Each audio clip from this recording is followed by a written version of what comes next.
નમસ્કાર દર્શક મિત્રો, હું પીનલ આપનું સ્વાગત કરું છું મની એન્ડ યુ કાર્યક્રમમાં. આજે મની એન્ડ યુ કાર્યક્રમમાં આપણે વાત કરી રહ્યા છીએ મ્યુચ્યુઅલ ફંડ્સને લઈને, અને આ કાર્યક્રમમાં આપને મની મેનેજમેન્ટ, આપનું બજેટ મેનેજમેન્ટ આપ કેવી રીતે કરી શકો છો તેના વિશેની અલગ અલગ વિગતો આપતા હોઈએ છીએ. આજે વાત કરી રહ્યા છે આપણે મ્યુચ્યુઅલ ફંડ્સને લઈને, અને મ્યુચ્યુઅલ ફંડ્સ અત્યારે એટલે એવું કહી શકાય કે ક્યાંક જે ઇન્વેસ્ટર્સ છે એ લોકો માટેની અત્યારે સૌથી પહેલી પસંદ બની ગયું છે, અને એમાં પણ છે રિટેલ રોકાણકારો છે, એટલે કે જે નાના પાયે રોકાણ કરવામાં માનતા હોય છે એવા લોકો માટે મ્યુચ્યુઅલ ફંડ્સ જે છે એ પહેલી પસંદ બન્યું છે. પણ મ્યુચ્યુઅલ ફંડ વિશે કેટલા લોકોને જાણકારી હોય છે, કેવી રીતે તેમાં ઇન્વેસ્ટ કરવું, કઈ બાબતો એવી હોય કે જેના વિશે ધ્યાન હોવું આપણને જરૂરી છે, મ્યુચ્યુઅલ ફંડમાં કેવી રીતે ઇન્વેસ્ટ કરી શકો છો, કેવી રીતે વધુમાં વધુ ફાયદો મેળવી શકો છો, તેના વિશે આજે આપને યોગ્ય માહિતી આપીશું. જેની માટે મારી સાથે અહીંયા જોડાઈ ગયા છે બ્રિજેશભાઈ પરીખ. બ્રિજેશભાઈ, આપનું સ્વાગત છે. નમસ્કાર.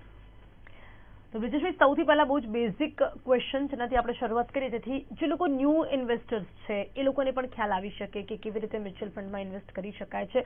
મ્યુચ્યુઅલ ફંડ છે શું, એના વિશે જો વાત કરીને તેની સાથે સાથે જો આપણે ઇન્ડિયન માર્કેટની વાત કરીએ, ભારતીય માર્કેટની વાત કરીએ ઇન્ડિયામાં, તો એ ઇન્ડિયન માર્કેટમાં આ ઇન્વેસ્ટર્સ માટે, રોકાણ માટેનું આ કેવું માધ્યમ કહી શકાય છે? સો મ્યુચ્યુઅલ ફંડ બેઝિકલી આપણે એવું કહી શકીએ કે નાના રોકાણકારો, જે આપણે વાત કરીએ એ પ્રમાણે, એને જે દર મહિને નિયમિત આવતી આવક છે એ આવકને અનુરૂપ એને નાના નાના હિસ્સા સેવિંગ કરી અને એમાં રોકાણ કરવા માટેનું માધ્યમ છે.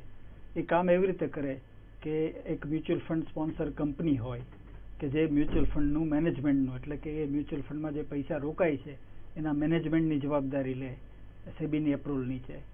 પૈસા છે એ એસેટ મેનેજમેન્ટ કંપની પાસે ઇન્વેસ્ટરના જતા નથી. પૈસા માટે એક અલગ ટ્રસ્ટી મંડળ બનાવવામાં આવે, ટ્રસ્ટ ક્રિએટ કરવામાં આવે. જ્યારે રોકાણકારો એમાં પૈસા રોકે છે ત્યારે એ ટ્રસ્ટમાં પૈસા પડ્યા હોય છે કે જે પૈસા સેફ છે. એસેટ મેનેજમેન્ટ કંપની અને ટ્રસ્ટ વચ્ચેનો રિલેશન એવો થાય કે એસેટ મેનેજમેન્ટ કંપનીમાં જે ઇન્વેસ્ટમેન્ટ ટીમ હોય છે અને ઇન્વેસ્ટમેન્ટ મેનેજર હોય છે, દરેક ફંડના પોતાના એક ઇન્વેસ્ટમેન્ટ મેનેજર એક કે બે હોય છે. એ ઇન્વેસ્ટમેન્ટ મેનેજર જે ઇન્વેસ્ટમેન્ટ પોલિસી બનેલી છે સ્કીમની, એ પોલિસી અનુરૂપ કયા કંપનીમાં કેટલા પ્રમાણમાં પૈસા રોકવા એનું આયોજન કરી અને એ ટ્રસ્ટી મંડળને એમ કે ભાઈ આટલા શેર આ કંપનીના અને આટલા શેર આ કંપનીમાં તમારે લેવાના છે. અને ટ્રસ્ટી મંડળ છે એ ટ્રસ્ટના પૈસા છે એ રીતે એમાં રોકાતા હોય છે, એટલે કે પૈસા સેફ છે, પૈસા કોઈ એસેટ મેનેજમેન્ટ કંપની ટચ કરી શકતી નથી. એસેટ મેનેજમેન્ટ કંપની છે એ માત્ર જે સેવા આપે છે આ ઇન્વેસ્ટમેન્ટને મેનેજ કરવાની, એ પેટે એને જે ફી લેવાની હોય છે એ ફી લેતી હોય છે. બાકીના પૈસા સ્વતંત્ર રીતે ટ્રસ્ટમાં સચવાયેલા હોય છે.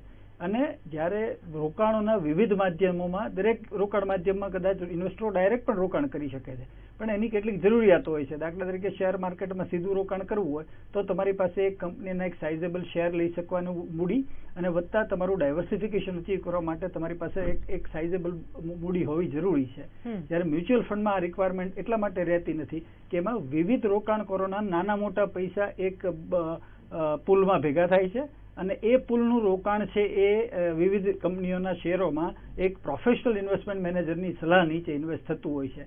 એટલે એ દ્રષ્ટિએ જોવા જઈએ તો ઘણીવાર નાના રોકાણકારોને જ્યારે પોતાના પૈસાને ગ્રો કરાવવાનો, પોતાના આર્થિક જીવન અચીવ કરવા માટેનું રોકાણ માધ્યમ જોતું હોય તો આ એક બહુ સારું રોકાણ માધ્યમ ઇન્ડિયન ઇન્વેસ્ટરો માટે, અને આપણે જોઈએ છીએ કે એ ઝડપથી પ્રચલિત થઈ રહ્યું છે અત્યારે. જી બ્રિજેશભાઈ, હવે ઇન્ડિયન માર્કેટમાં ભારતીય રોકાણકારો માટે કેવા કેવા પ્રકારના મ્યુચ્યુઅલ ફંડ્સ અવેલેબલ છે? એટલે મ્યુચ્યુઅલ ફંડ્સના પણ અલગ અલગ પ્રકારો હોય છે, એ કેવા કેવા પ્રકારના હોય છે, ને એમાં પણ આપણે એ માધ્યમથી આપણે જો રિસ્ક રિટર્ન અને રોકાણના હેતુના પ્રમાણમાં આપણે જોઈએ તો એને કેવી રીતે જોઈ શકીએ છીએ? હવે એક ગેરસમજણ લોકોમાં એવી પ્રવૃત્તિમાન છે કે મ્યુચ્યુઅલ ફંડ એટલે શેર માર્કેટમાં જ રોકાણ, જે સાચી નથી. ખરેખર જોવા જઈએ તો જે પ્રકારનું રોકાણની જરૂરિયાત એક ઇન્વેસ્ટરને પોતાના પૈસાને જે હેતુ માટે રોકવા છે, એનો જે ઇન્વેસ્ટમેન્ટ ઓબ્જેક્ટિવ કહી શકીએ આપણે, એ પ્રકારના દરેક પ્રકારના મ્યુચ્યુઅલ ફંડ્સમાં કેટેગરી અવેલેબલ છે. બ્રોડલી તમે એને 3 કેટેગરીમાં ડિવાઈડ કરી શકો. એક છે ઇક્વિટી, જે શેર માર્કેટમાં રોકાણ કરે છે. બીજું છે ડેટ, એટલે કે જે મની માર્કેટ અને ડેટ ફંડમાં રોકાણ કરે છે. સિમ્પલેસ્ટ ભાષામાં ડેટ ફંડને આપણે એમ કહી શકીએ કે આપણા પૈસા આપણે લોન પર કોઈને આપીએ છીએ અને એ આપણને નિયમિત વ્યાજ ચૂકવે છે. ત્રીજી કેટેગરી તમે એમ કહી શકો કે એ બેની હાઇબ્રિડ, ઇક્વિટી અને ડેટની હાઇબ્રિડ. એની અંદર સબ કેટેગરી ઘણી બધી આવતી હોય છે. ઇવન ઇક્વિટીની વાત કરીએ તો એમાં ઇન્ટરનેશનલ માર્કેટમાં ઇન્વેસ્ટ કરતી ઇન્ટરનેશનલ કેટેગરી આવતી હોય છે. એ બધી સબ કેટેગરી આવતી હોય છે. પણ રોકાણ માધ્યમની કેટેગરીના આધારે મહદઅંશે આ 3 પ્રકાર આવતા હોય છે. એટલે તમારો જેવો હેતુ હોય, માની લો કે તમારો એવો હેતુ છે કે તમારે ટૂંકા ગાળા માટે પૈસા ટેમ્પરરી પાર્ક કરવા છે, કારણ કે તમારે એનો ઉપયોગ જ્યાં કરવાનો છે એ દરમિયાન સમય છે. માની લો કે એક વર્ષ કરતા ઓછા સમયગાળો, તો એમાં તમને ડેટ કેટેગરીમાં લિક્વિડ ફંડ અથવા તો ઓવરનાઇટ ફંડ અવેલેબલ થાય છે. તમારે એવું ફંડ આવ્યું છે કે જે તમારે 2 થી 3 વર્ષ માટે રોકવાનું છે, તો એમાં શોર્ટ ટર્મ ડેટ કેટેગરીના ફંડ તમારી પાસે અવેલેબલ થાય છે. લાંબા ગાળાનું તમારું કોઈ રોકાણ કરવું છે કે જે 7 વર્ષ અથવા એની કરતાં વધારે વર્ષ માટે જાય છે, તો તમને ઇક્વિટી ફંડમાં તમને લાર્જ કેપ તમારું રિસ્ક પ્રોફાઇલ કેવું છે એના બેઝ પર large cap, mid cap, small cap available છે. સો આવી રીતે તમને મ્યુચ્યુઅલ ફંડમાં તમારે જેવી તમારી જરૂરિયાત હોય, તમારા ઇન્વેસ્ટમેન્ટ ઓબ્જેક્ટિવ આઈડેન્ટિફાય કરવા પહેલા જરૂરી છે, અને સાથે સાથે તમારો રિસ્ક પ્રોફાઇલ આઈડેન્ટિફાય કરવો જરૂરી છે. આ 2 વસ્તુના આધારે તમે જેવા પ્રકારના ફંડ માંગો એ પ્રકારની વિવિધ રોકાણના જે ઓપ્શન્સ ઇન્ડિયામાં અવેલેબલ છે એ દરેક રોકાણના ઓપ્શનોની તક પૂરી પાડતો મ્યુચ્યુઅલ ફંડ તમને ઇન્વેસ્ટમેન્ટના વેહિકલ્સ આપે છે. જી બિલકુલ. હવે બ્રિજેશભાઈ, અત્યારે મ્યુચ્યુઅલ ફંડ્સના ટાઈપ્સ આપણે વાત કરી, પણ હવે ઇન ડિટેલ જો આપણે લોકોને સમજાવી શકીએ કે મ્યુચ્યુઅલ ફંડની પસંદગી કેવી રીતે એ કરી શકે છે. જેમ કે કોઈ પણ વ્યક્તિ છે, એની કેટલી આવક છે, એને કેટલું ઇન્વેસ્ટ કરવું છે, અને કેટલું વળતર મળશે, અને એમાં કેટલું રિસ્ક રહેલું છે, આ બધા જ ફેક્ટરને જોઈને મ્યુચ્યુઅલ ફંડમાં કેવી રીતે ઇન્વેસ્ટ કરી શકાય છે, કેવી રીતે પસંદગી કરી શકાય છે યોગ્ય ફંડ માટે. હવે ઇન્વેસ્ટમેન્ટની જ્યારે તમારે મ્યુચ્યુઅલ ફંડમાંથી સ્કીમ તમારી માટે પસંદગી કરવી હોય ને, ત્યારે તમારે 2 વસ્તુ ધ્યાનમાં રાખવી બહુ જરૂરી છે. એક, તમારો ઇન્વેસ્ટમેન્ટનો હોરાઇઝન, મતલબ કે તમે એ પૈસા કયા હેતુથી તમે ઇન્વેસ્ટ કરી રહ્યા છો અને એ પૈસાનો ઉપયોગ તમારે ક્યારે છે. આ એક પહેલી તમારે ક્લેરિટી હોવી જરૂરી છે. અને બીજી ક્લેરિટી હોવી જરૂરી છે કે તમે રિસ્ક કેટલું લઈ શકો એમ છો. હવે રિસ્કના 2 પ્રકાર છે. એક રિસ્ક એવું આવે કે જેમાં તમે આર્થિક દ્રષ્ટિએ કેટલું જોખમ લઈ શકો એમ, મતલબ તમારી આર્થિક સદ્ધરતા કેવી છે, તમારી આવકની નિયમિતતા કેવી છે, એ પરિબળો એમાં રોલ પ્લે કરે. અને બીજો આવે તમારી ઇમોશનલ રિસ્ક લેવાની ક્ષમતા. બરોબર છે. ઘણા બધાને એવી સિચ્યુએશન હોય કે રિટર્ન વધારે જોઈએ છે એવા મોહમાં એ શેર માર્કેટ આધારિત ફંડમાં પૈસા રોકે છે, અને માર્કેટના ઉતાર ચઢાવ નીચે જ્યારે એનું રિટર્ન નેગેટિવ જાય છે ત્યારે ચિંતામાં એનું બીપી હાઈ થઈ જાય છે. તો એનો મતલબ એવો થયો કે એનું રિસ્ક ટેકિંગ એબિલિટી ઇમોશનલી ઓછી છે. હોઈ શકે કદાચ આર્થિક રીતે એ વધારે સદ્ધર હોય, પણ ઇમોશનલી એ પોતાના પૈસાને ઘટતા જોઈ શકતા નથી માર્કેટના ઉતાર ચઢાવ નીચે. તો આ 2 પરિબળો, મતલબ તમારી રિસ્ક ટેકિંગ એબિલિટી તમારે ખાસ જોઈ લેવી પડે, અને તમારા ઇન્વેસ્ટમેન્ટનો ઓબ્જેક્ટિવ એટલે કે ક્યારે પૈસા ઉપયોગમાં લેવા છે અને સમયગાળો કેટલો છે, એ 2 પરિબળોને ધ્યાનમાં લઈ અને તમારા ઇન્વેસ્ટમેન્ટ પસંદ કરવા જોઈએ. સિમ્પલ હું જો કોઈ ફોર્મ્યુલા આપું ઇન્ડિવિજ્યુઅલમાં રિસ્ક પ્રોફાઇલને અત્યારે ન કહી શકું એ માટે, કે જો તમારી પાસે કોઈ પણ ઇન્વેસ્ટમેન્ટ જે 3 વર્ષમાં તમારે ઉપયોગમાં લેવાનું છે, તો એવા 3 વર્ષના રોકાણ માટે તમે પ્યોર ડેટ ફંડ કેટેગરીમાં અથવા તો ડેટ વધારે હોય ને ઇક્વિટી ઓછી એવી ફંડની કેટેગરીમાં તમે ઇન્વેસ્ટમેન્ટ કરી શકો, હાઇબ્રિડ ટાઈપના. અને જો તમારી પાસે 5 વર્ષ 7 વર્ષ કરતાં વધારેનો સમયગાળો છે, તો ત્યાં તમે ઇક્વિટી રિલેટેડ ફંડમાં તમે જઈ શકો, કારણ કે લાંબા ગાળે શેર બજાર હંમેશા ઉપરની દિશામાં જતું હોય છે, પણ એ જર્ની એની લિનિયર નથી હોતી. એ ઉતાર ચઢાવ વાળી જર્ની હોય છે. 1-2-3 વર્ષે તેજીમાં રહેતું હોય છે, તો 2-3 વર્ષે મંદીમાં એવી સાયકલ સાથે પસાર થતું હોય છે. અને સેન્સેક્સના સ્ટેટિસ્ટિક્સ કે નિફ્ટીના સ્ટેટિસ્ટિક્સ એવું કહે છે કે 7 વર્ષ કરતાં વધારે સમયગાળા માટેના સાયકલ જેટલા ચકાસવામાં આવ્યા બેકડેટેડ ટેસ્ટિંગમાં, તો 7 વર્ષથી વધારે જ્યારે ઇક્વિટી માર્કેટમાં પૈસા રોકો છો, તેમાં તમારે નુકસાન જવાની સંભાવના 0 થઈ જતી હોય છે લાંબા ગાળે, જો તમે તમારા ફંડને પ્રોપર મેનેજ કરો. આઈ એમ નોટ સેઇંગ કે ભાઈ બધા જ ફંડ રિટર્ન આપતા હોય છે, પણ તમારે થોડું એલર્ટ રહેવું પડે યોગ્ય સલાહકાર સાથે રહીને, અથવા તમારે જાતે સ્ટડી કરીને. પણ 7 વર્ષથી વધારે સમયગાળા માટે ઇક્વિટી સારું રિટર્ન આપતા હોય છે. એટલે તમારા એવા ધ્યેયો, દાખલા તરીકે તમારા બાળકના એજ્યુકેશન તમારે 10 કે 15 વર્ષ પછી છે, તેમાં તમે ઇક્વિટી મ્યુચ્યુઅલ ફંડ વાપરી શકો. રિટાયરમેન્ટ તમારું મલ્ટી ડેકેડ હવે છે, એમાં તમે ઇક્વિટી મ્યુચ્યુઅલ ફંડ વાપરી શકો. પણ તમારે તમારી મકાનના ડાઉન પેમેન્ટ 3 વર્ષ પછી કરવાનું છે, ને એ માટેના ડાઉન પેમેન્ટના પૈસા તમે ભેગા કરવાના છે, તો તમારે ડેટ ફંડનો ઉપયોગ કરવો પડે.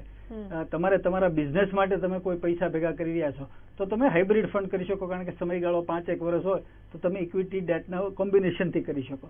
તો મેં કીધું એમ તમારા મગજમાં પહેલી ક્લેરિટી એ આવવી જોઈએ કે તમારો હેતુ શું છે, અને એ હેતુ માટે પૈસા ક્યારે જોતા છે, અને સાથે તમારો રિસ્ક પ્રોફાઇલ. આ 2ને અનુસરી અને તમારે ફંડની કયું ફંડ તમારી માટે યોગ્ય રહેશે એ પસંદ કરવું જોઈએ. જી જી બ્રિજેશભાઈ, તો હવે તમે કહ્યું કે જાતે પણ આપણે સ્ટડી કરી શકીએ અને જાતે આપણે અપડેટ રહેવાની જરૂરિયાત છે, તો શું આપણે એના વિશે પણ લોકોને જણાવી શકીએ કે લોકો આ પ્રોસેસને કેવી રીતે ઇઝીલી સમજી શકે છે? સો ઘણી બધી અત્યારે એવા ફ્રી પોર્ટલ અવેલેબલ છે કે જે ઇન્વેસ્ટમેન્ટ તમારા મ્યુચ્યુઅલ ફંડના પરફોર્મન્સના ડેટા પબ્લિશ કરતું હોય છે. બરોબર છે. તમે વેલ્યુ રિસર્ચ ઓનલાઈન કરીને જોઈ શકો છો, તમે મની કંટ્રોલ પર જઈને જોઈ શકો છો.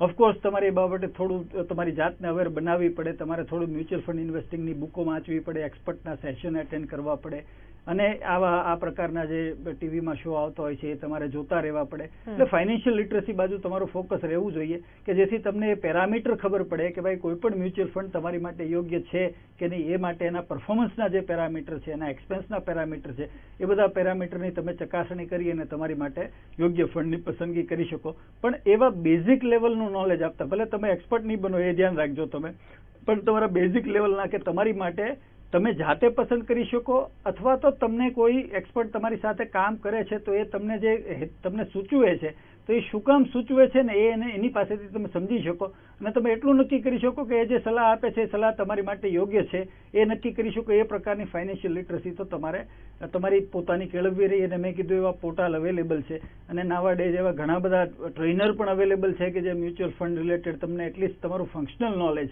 વ્યવહારુ જ્ઞાન જેને કહીએ, તમારે બીજાને સલાહ આપવા માટે એક્સપર્ટ બનવાની જરૂર નથી, પણ તમે તમારા મ્યુચ્યુઅલ ફંડને, તમારા ઇન્વેસ્ટમેન્ટને પ્રોપરલી સિલેક્ટ કરી અને મેનેજ કરી શકો એટલું વ્યવહારુ જ્ઞાન તો તમે એમાંથી મેળવી શકતા હો છો. જી બિલકુલ. હવે બ્રિજેશજી, અહીંયા મ્યુચ્યુઅલ ફંડ મેનેજર એનો શું રોલ હોય છે મ્યુચ્યુઅલ ફંડના રોકાણ માટે? ચલો આપણે વાત કરી કે આપણે સેલ્ફ અપડેટ રહેવું જરૂરી છે, પણ સાથે સાથે મ્યુચ્યુઅલ ફંડ જે મેનેજર હોય એ લોકોની પણ યોગ્ય એટલે પ્રોપર એડવાઇસ મળે એ કેટલું જરૂરી, એમનો શું રોલ હોય છે? હવે મ્યુચ્યુઅલ ફંડના જે ફંડ મેનેજર છે એનો રોલ એવો છે કે ભાઈ દાખલા તરીકે એક સ્કીમ છે, એસેટ મેનેજમેન્ટ કંપનીએ એનાઉન્સ કરી કે ભાઈ અમે આ પ્રકારની એક યોજના અમે માર્કેટમાં લાવી રહ્યા છે અને એ રોકાણકારો પાસેથી ફંડ મગાવે છે, ઇન્વેસ્ટ કરાવડાવે છે અને રોકાણકારો એમાં પૈસા રોકે છે.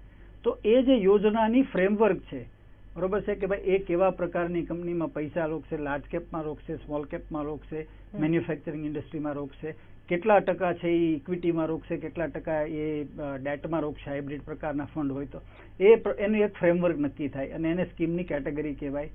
આ સ્કીમની કેટેગરી નીચે જે સ્કીમ માર્કેટમાં આવી એને રોકાણકારો એ સ્કીમમાં એને રસ પડ્યો અને પૈસા રોક્યા છે, તો એ પૈસાને એ જ પોલિસીને અનુસરીને જે પ્રકારના રોકાણોમાં રોકાણ કરવાનું છે, તો એમાં અનેક પ્રકારની કંપનીઓ શેર માર્કેટની અંદર અવેલેબલ છે. માની લો કે આપણે લાર્જ કેપના ફંડની વાત કરીએ તો ટોપ 100 કંપનીને લાર્જ કેપ કહેવાય છે.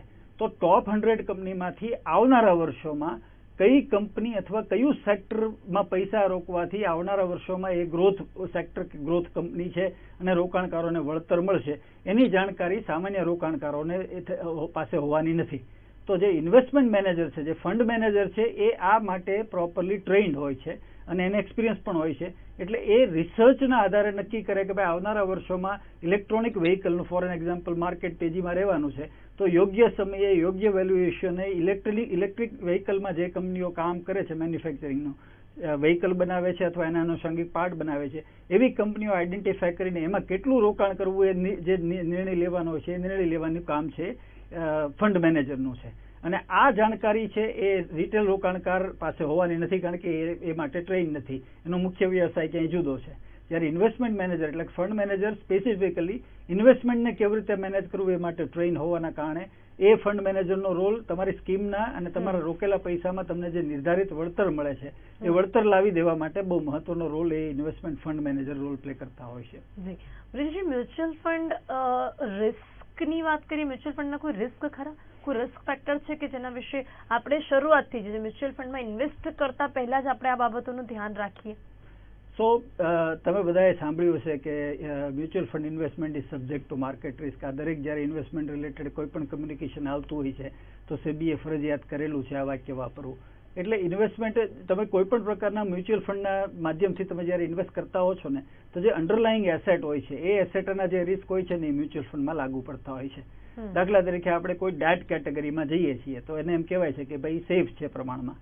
તો એ સેફ કેવી રીતે છે? તો કે એ સેફ એટલા માટે છે કે નિયત કરેલું વળતર તમને મળે છે, એમાં કોઈ વોલેટિલિટી મતલબ ઉધાર ચઢાવ આવવાની ઝાઝી સંભાવના નથી, એટલે એને સેફ ગણવામાં આવે છે. પણ આપણે જ્યારે કોઈને લોન આપીએ છીએ, ડેટ એટલે લોન આપીએ છીએ, આપણે જ્યારે કોઈને લોન આપીએ છીએ તો જે વ્યક્તિ આપણી પાસેથી અથવા જે કોર્પોરેટ અથવા તો જે સંસ્થા આપણી પાસેથી પૈસા લોન ઉપર લે છે, જેના બોન્ડમાં અથવા જેની ડિપોઝિટમાં આપણે પૈસા રોકીએ છીએ, ફોર એક્ઝામ્પલ બેંકની એફડી, તો એ બેંક એ પૈસા કંઈ મૂકી રાખવા માટે તો તમારા રોકાણકારો પાસેથી લેતા નથી.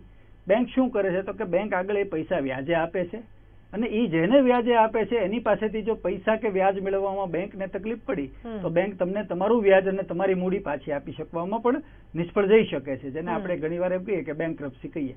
એવી જ રીતે આપણે કોર્પોરેટ ડિપોઝિટમાં જઈએ તો ઇવન ડેટ કેટેગરીમાં પણ રિસ્ક રહેલા હોય છે, બરોબર છે. એવી જ રીતે ડેટ કેટેગરીના કેટલાક ફંડ એવા છે કે જે ઇન્ટરેસ્ટ રેટને આધારે વધારો ઘટાડો થતા હોય છે. દાખલા તરીકે કોઈ ગવર્મેન્ટ બોન્ડમાં પૈસા રોક્યા છે, હવે ગવર્મેન્ટ બોન્ડમાં પૈસા રોકતી વખતે માર્કેટના ઇન્ટરેસ્ટ રેટ જ્યારે વધે છે અને જો ગવર્મેન્ટ બોન્ડમાં પૈસા રોકેલા છે એના ઇન્ટરેસ્ટ રેટ ઓછા છે, જ્યારે રોક્યા હતા ત્યારે ઓછા હતા, તો એ બોન્ડની માર્કેટ વેલ્યુ ઘટી જાય. અને એ બોન્ડની માર્કેટ વેલ્યુ ઘટી જાય એટલે એ મ્યુચ્યુઅલ ફંડે બોન્ડમાં પૈસા રોક્યા હોય એની એનએવી ઘટે ને એની એનએવી ઘટે એટલે મ્યુચ્યુઅલ ફંડના જે રોકાણકારો એમાં પૈસા રોક્યા છે એનું વળતર ઘટે.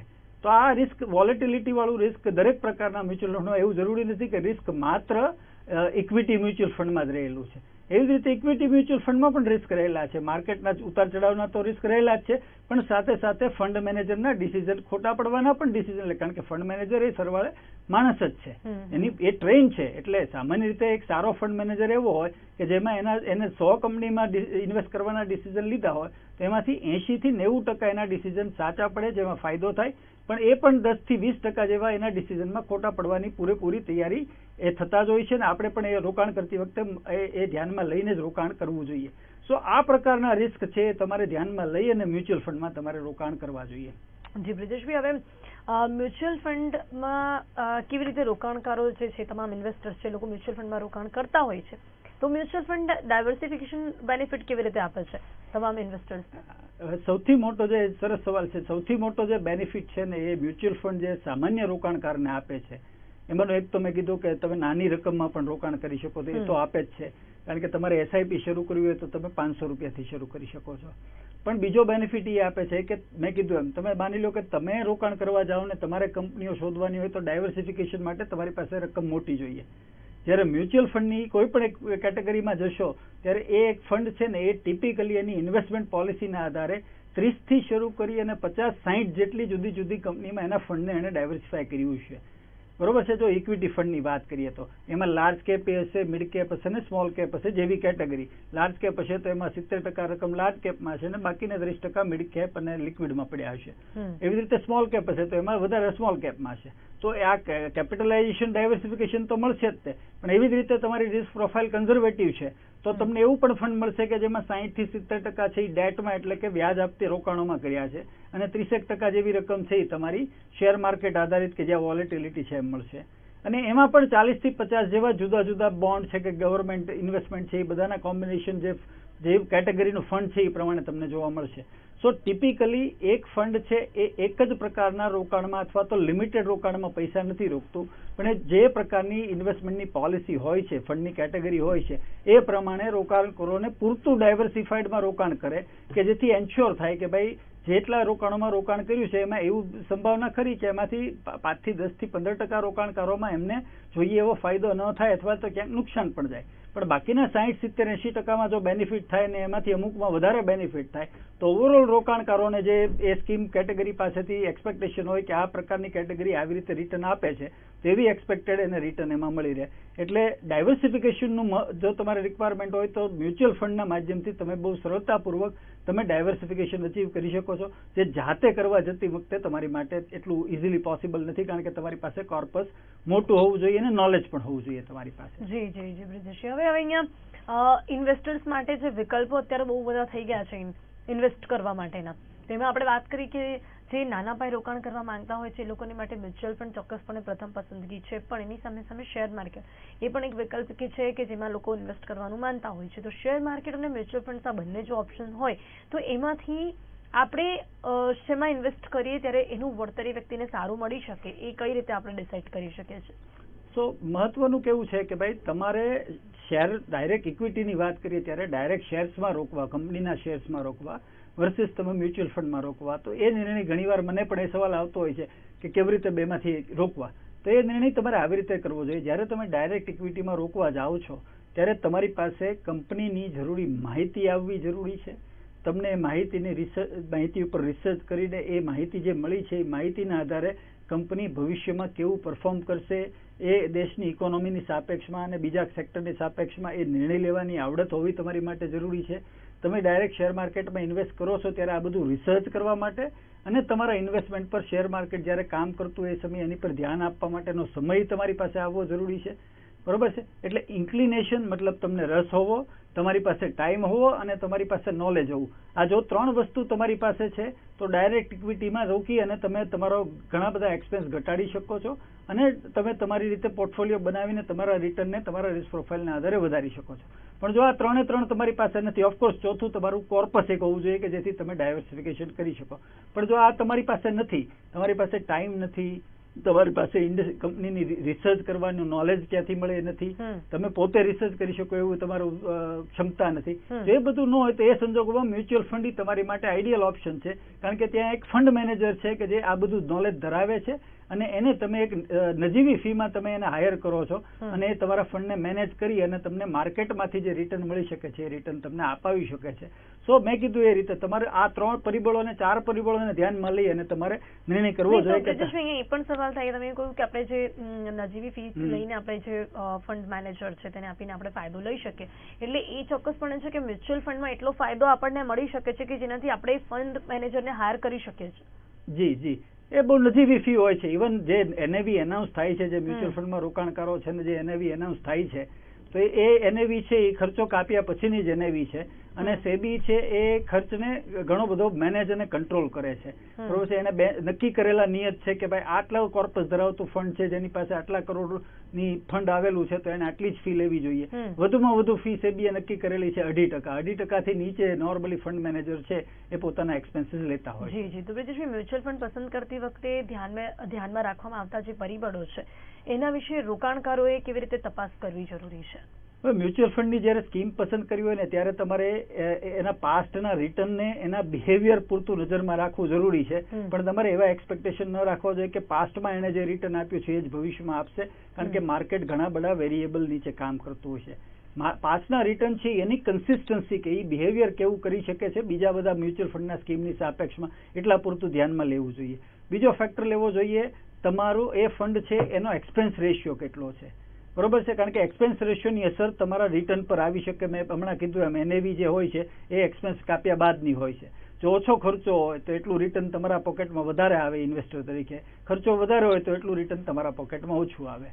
પણ એ મહત્વનો ક્રાઇટેરિયા નથી. ઘણી બધી વાર એવું જોવા મળે છે કે હાયર એક્સપેન્સ રેશિયો વાળી સ્કીમ છે એ રિટર્ન તમને વધારે આપતી હોય છે કારણ કે એનું ફંડ સારું પરફોર્મ કરતું હોય છે, ફંડ મેનેજરનું પરફોર્મન્સ સારું હોય છે. પણ એક્સપેન્સ રેશિયો એક તમારે જોવો જરૂરી છે, એના પાસ્ટના બિહેવિયર જોવા જરૂરી છે અને ઓફકોર્સ મેં શરૂઆતમાં કીધું એમ તમારો ઇન્વેસ્ટમેન્ટ ટાઈમ હોરાઇઝન એટલે કે ગોલ અને તમારી રિસ્ક એપિટાઇટ, આ 4 પરિબળોના બેઝ ઉપર તમારે હંમેશા તમારી માટેની યોગ્ય સ્કીમની પસંદગી કરવી જોઈએ અને જેનાથી તમારો રોકાણ એક્સપેન્સ રેશિયોની વાત કરી બ્રિજેશભાઈ, તો મ્યુચ્યુઅલ ફંડમાં રોકાણ કરવાનો એક્સપેન્સ એ હોય છે કેટલો એક્સપેન્સ રેશિયો?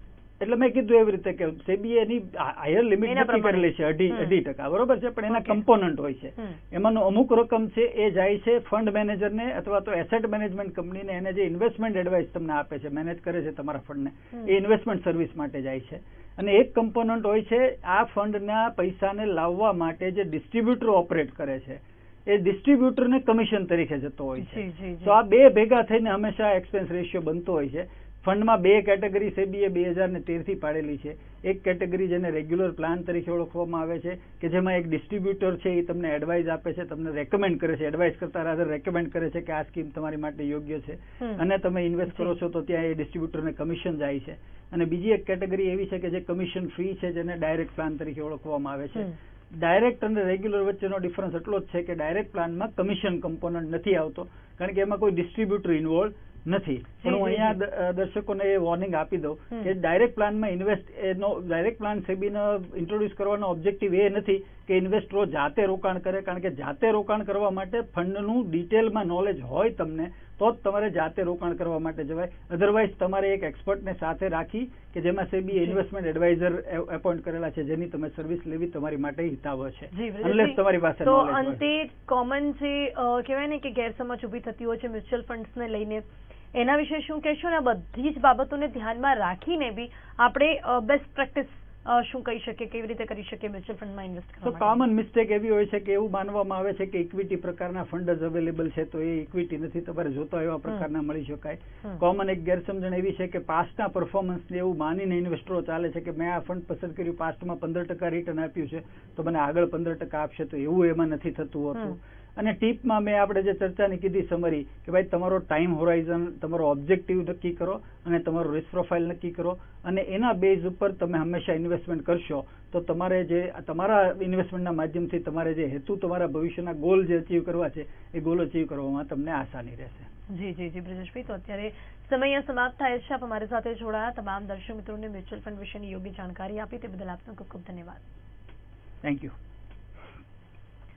તો આજે મની એન્ડ યુ કાર્યક્રમમાં વાત કરી છે મ્યુચ્યુઅલ ફંડને લઈને. મ્યુચ્યુઅલ ફંડમાં કેવી રીતે ઇન્વેસ્ટ કરી શકાય છે, કઈ રીતે સારામાં સારું વળતર મેળવી શકાય છે, અને ઇન્વેસ્ટ કરતી વખતે કઈ બાબતોનું ધ્યાન રાખવાની જરૂરિયાત છે તેના વિશે આપણે જણાવવાનો પ્રયાસ કર્યો છે. ત્યારે આ કાર્યક્રમમાં બસ આટલું જ. ફરીથી મળીશું નવા વિષયની સાથે. ત્યાં સુધી રજા આપશો. નમસ્કાર.